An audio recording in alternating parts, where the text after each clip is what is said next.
Bonjour à toutes et à tous et bienvenue dans cette nouvelle édition du 7-8, l'actu du vendredi 14 février, jour des amoureux de la Saint-Valentin. Nous allons faire le point comme tous les jours sur l'actualité locale du département.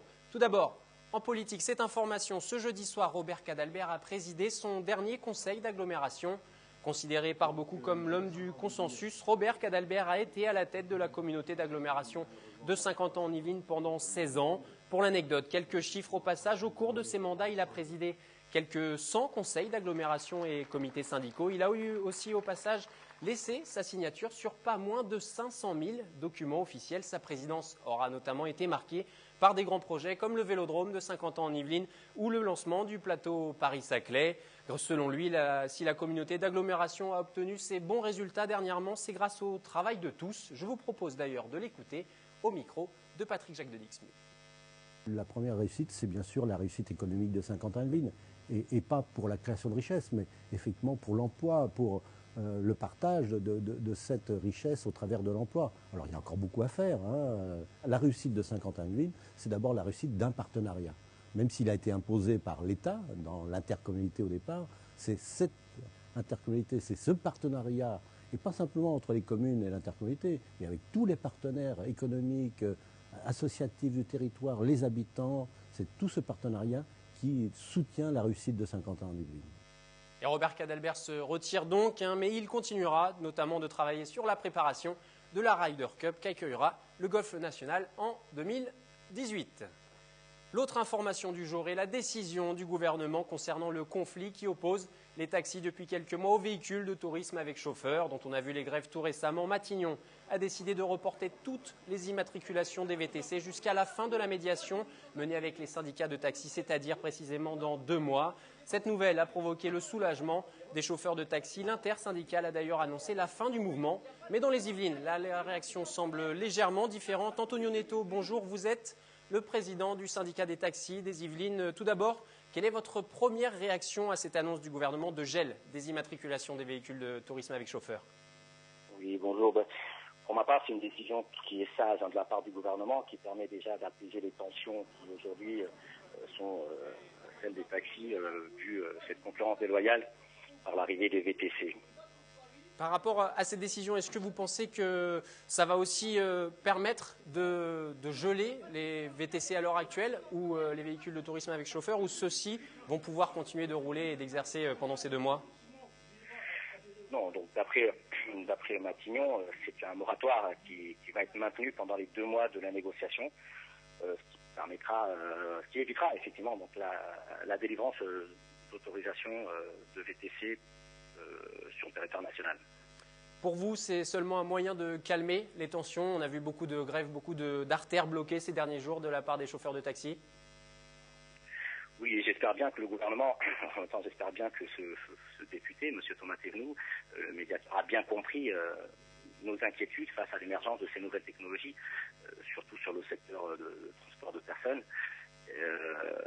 et qu'il va vraiment mettre à plat la loi qui régit le taxi, qui est une vieille loi qui date de 95, et puis essayer de trouver des règles beaucoup plus saines afin d'établir une concurrence loyale. Pour vous, selon vous, cette médiation de 2 mois, c'est une façon de montrer et de faire un pas envers les taxis pour essayer de légiférer derrière? Je l'espère bien, parce qu'on voit encore une fois, on voit bien qu'aujourd'hui la loi n'est plus en adéquation avec la nouvelle technologie. La loi qui régit le taxi, c'est une loi qui date de 95. Il y a eu l'arrivée des téléphones portables, et puis il y a plusieurs types de taxis. Le taxi, aujourd'hui, ce n'est qu'un lumineux qui porte un nom, mais après il y a le taxi des grandes villes, qui est Paris, Lyon, Marseille, et puis après il y a le taxi dit rural, un petit peu comme dans les Yvelines. Il y a une façon de travailler qui est complètement différente entre toutes ces zones, et il faut absolument que le gouvernement éclaircisse une bonne fois pour toutes la profession de taxi. De votre côté du syndicat des taxis des Yvelines, vous comptez du coup arrêter la mobilisation comme l'a appelé l'intersyndicale? Alors l'intersyndicale parisienne a appelé à la mobilisation. Nous, il y a un préavis de mobilisation qui est pour l'instant maintenu pour le 27 février. Très bien. Merci beaucoup Antonio Neto. Je rappelle que vous êtes le président du syndicat des taxis des Yvelines. Merci beaucoup. Merci. En politique, on revient à la politique. Marine Le Pen, cette semaine, était en soutien au candidat tête de liste du Front National dans le département, en déplacement remarqué ce mercredi soir au Chesnay. Il faut dire qu'en 2008, en fait, aucune liste au municipal n'avait été déposée du côté frontiste. À l'heure actuelle, 23 candidats se sont annoncés et 9 listes seraient déjà bouclées. C'est inespéré, confesse même le président départemental du Front National. Ambiance détendue et tout sourire ce mercredi soir au Chesnay avec la venue de la leader du Front National, une Marine Le Pen enthousiaste. En 2008, aux dernières municipales, il n'y avait eu aucune liste FN dans le département et aujourd'hui, 23 listes sont annoncées. Il y a eu un effort absolument spectaculaire parce qu'il y avait 0 liste en 2008. Par conséquent, arriver à avoir 23 têtes de liste, avec déjà un grand nombre de ces listes qui sont d'ores et déjà bouclées, c'est un très bel effort d'implantation locale, c'est une priorité pour le Front National. C'est énorme, c'est complètement inespéré. Dans les Yvelines, on a exactement à 100%, on calque notre politique sur celle de Marine Le Pen, et ça les gens le ressentent. En tout, ces 23 listes représentent 600 colistiers, 600 personnes qui ont donc fait le choix de porter les couleurs du Rassemblement Bleu Marine. Pour le département, Philippe Chevrier espère une trentaine d'élus grâce notamment à la présence de candidats lors de triangulaires, car pas question d'union pour un éventuel second tour. Nous nous maintiendrons bien sûr au second tour, car nous voulons absolument porter la voie du bon sens dans les conseils municipaux et il nous apparaît qu'en matière de bon sens, l'UMP et le PS ont quand même énormément de retard. Sur notre secteur, des candidats se sont déclarés à Montigny, Plaisir, les Clés-sous-Bois et Lancourt. Reste à clôturer les listes. Sur les 23 annoncés, 9 seraient bouclés, les autres seraient partiellement constitués. Impossible de savoir lesquels. François Siméoni à Versailles et Philippe Chevrier à Rambouillet, eux, déposeront bien leur liste en préfecture d'ici la fin de semaine.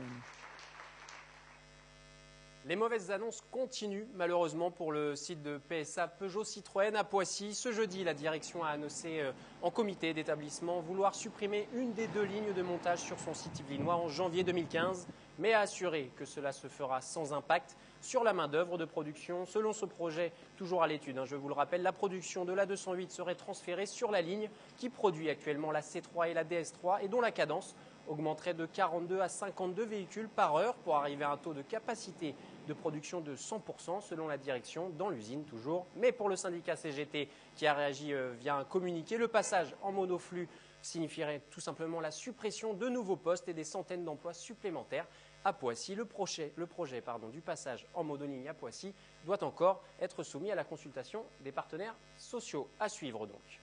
Cette semaine, une rencontre autour de la mobilité intelligente s'est déroulée à Satori, l'occasion de découvrir les innovations en la matière. La France doit en être le leader mondial, a souligné le ministre des Transports présent lors de cette journée, Catherine Zulato et Patrick Jacques de Dixmuth pour les explications. Quels transports intelligents pour demain? Le thème d'une rencontre proposée ce mardi sur le plateau de Satori à Versailles. Et le lieu n'est pas un hasard puisque c'est ici que sera prochainement créé l'Institut VDCOM comme véhicule décarboné, communicant et mobilité. Une fondation partenariale de l'Université de Versailles-Saint-Quentin également financée par le Conseil général. VDCOM va être doté de moyens financiers considérables, 330 millions sur 9 ans. Les investissements d'avenir y apportent 54 millions, les industriels en apportent 119, le Conseil général en apporte 20. Bref, tout le monde s'est mis ensemble pour constituer un centre de recherche technique, d'industrialisation qui réunit toute l'industrie. Et vous savez, en France, c'est pas si facile que ça de faire travailler les gens ensemble. Les véhicules de demain, qu'ils soient électriques, connectés ou automatisés, un enjeu majeur, comme l'a expliqué le ministre des Transports venu assister à ces rencontres. Nous avons la chance d'avoir des gens de grand talent, avec des chercheurs, des découvreurs, avec des industriels, avec véritablement une passion, des gens passionnés et qui croient à leur capacité collective à relever des défis d'une société nouvelle. Eh bien, c'est à la fois réconfortant et ça doit donner confiance en l'avenir et en notre capacité, parce que c'est le cas, d'être la France leader mondial. Et sur la mobilité intelligente, la France a pour vocation d'être leader mondial. Actuellement, la filière des transports intelligents représente 4,5 milliards d'euros avec 500 à 1 millier d'entreprises concernées, surtout des start-up, soit 45 000 emplois directs. Ce jeudi, l'AFPA ouvrait la porte de ses centres de formation partout en France. Si vous ne la connaissez pas encore, il s'agit d'une association qui propose des formations pour adultes. Nous nous sommes rendus à Elancourt, un site spécialisé dans le tertiaire administratif. Et malgré la crise, des débouchés existent. Claire Cambier et Étienne Damp. Une journée pour changer de vie, c'est ce que proposait aujourd'hui l'AFPA, un organisme de formation pour adultes. Entendez par là changer de vie professionnelle. Partout en France, les différents centres de cette association ont ouvert leurs portes, comme ici à Elancourt. Car en pleine période de crise économique et de hausse du chômage, on compterait encore en France 300 000 emplois non pourvus. Quels secteurs recrutent, quelles formations sont disponibles, sous quelles conditions? Autant de questions auxquelles Dalila et les autres visiteurs cherchaient des réponses. Cette mère de famille a arrêté de travailler pour élever ses enfants. Aujourd'hui, elle peine à retrouver un emploi. Elle souhaiterait intégrer ici une formation de secrétaire assistante. Je reste dans ma branche initiale, mais par contre reprendre une formation pour pouvoir être plus performante en informatique. L'association a repéré 13 secteurs d'activité sous tension, de l'industrie aéronautique et spatiale à l'économie numérique en passant par l'hôtellerie. L'idée est donc d'aiguiller les demandeurs d'emploi, 70% du public de l'AFPA, pour qu'ils répondent aux demandes des entreprises.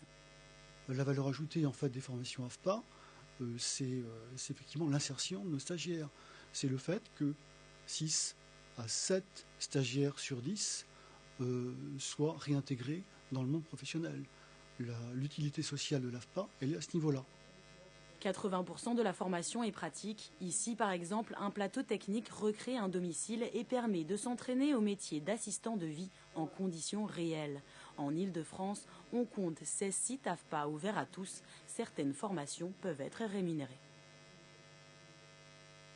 C'est la fin de ce 7-8 L'Actu. Merci encore une fois de l'avoir suivi. N'oubliez pas le 7-8 Week-end avec vos idées de sortie avec Yolène Torres. Quant à moi, je vous souhaite un excellent week-end. À très bientôt.